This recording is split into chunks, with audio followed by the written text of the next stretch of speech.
Stop the Coffin.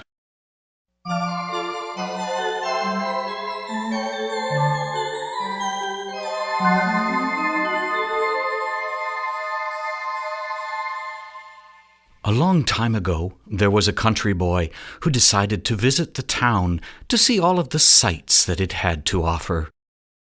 Now, he had no money in his pockets, so he couldn't afford a room at the hotel.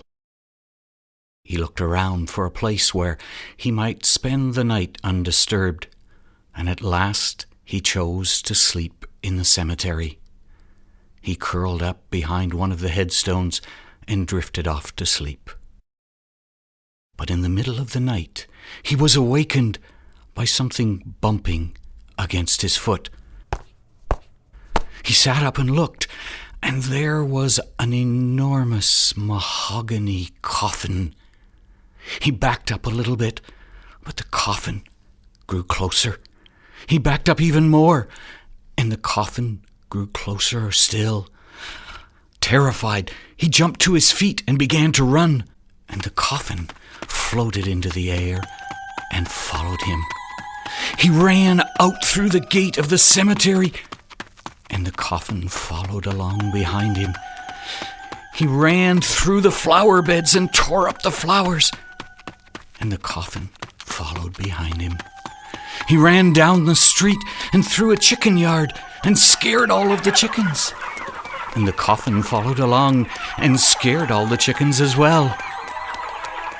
He ran through the park and he knocked over a picnic table, and the coffin followed, and it knocked over a picnic table too.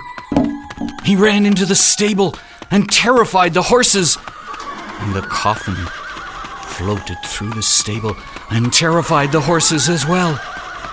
And now he was in the middle of the town, and he ran into a grocery store, and the coffin followed into the grocery store.